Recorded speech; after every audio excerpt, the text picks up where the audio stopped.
We're going to talk now about rural hunger. The solution is mobile food pantries. This talk is sponsored by a generous anonymous donor. Mel and Roger, our next speakers, have a lot to say about the Brazos Valley Food Bank's mobile food pantries. Roger Garrett has been a part of KORA since 1986. Since then, Roger's kept your mornings moving with his version of the local news and his love for playing games. He also helped the Brazos Valley Food Bank distribute fresh food in Calvert for years. Mel is a hometown country-ish girl from Belton, and she's a fightin' Texas Aggie from the class of 2012.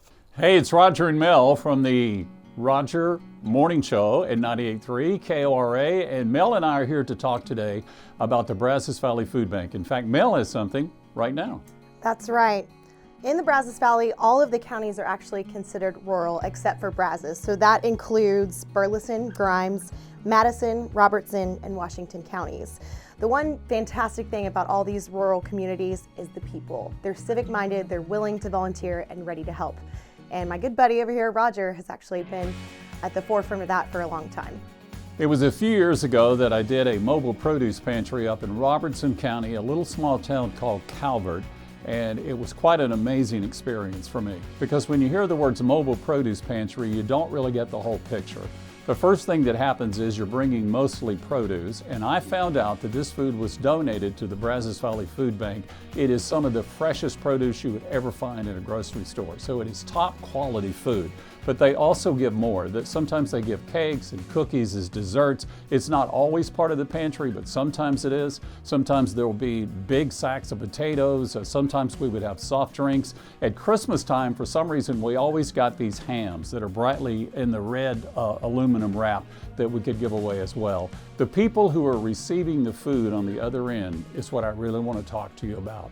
We were in a field in front of the senior center in Calvert, Texas, and people would start lining up for the food at 8 o'clock in the morning. Now, I didn't even get there till about 10:30 because I'm doing the radio show. And by 10:45, we were ready to go.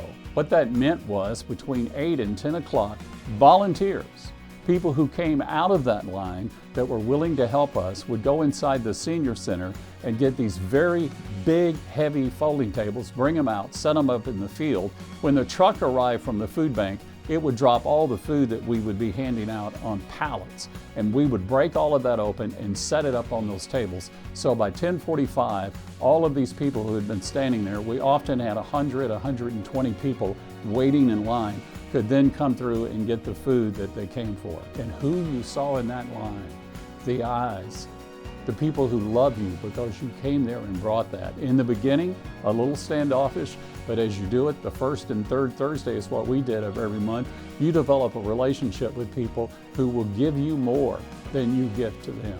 You'd see grandmothers with little children holding them by the hand because they're raising these children. A lot of them are on the SNAP program, and you may not know this about SNAP, but that 30-day supply of food is really only enough for about 2.5 weeks for the person who has the card.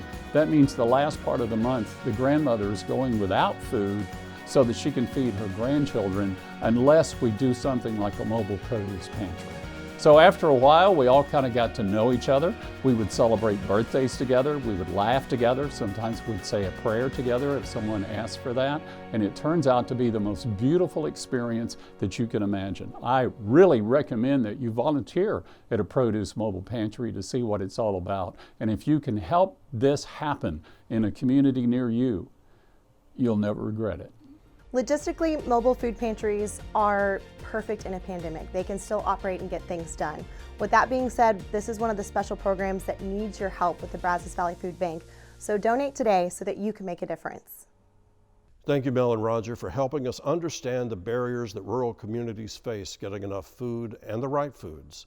The mobile food pantry model really seems to be a perfect fit for underserved communities in the Brazos Valley, and it was a natural fit for safe distribution when the pandemic hit. Containing up to 40 different food items, mobile food pantry boxes cost around $20 each. This includes all of the food, but a lot of staff time, since a paid driver stays with each mobile pantry because fresh and frozen items need to stay on the truck for food safety purposes. A donation of $250 can ensure that between 12 and 13 rural residents get a 3 to 4 day supply of well-balanced, nutritious food. Wouldn't that feel good to make happen?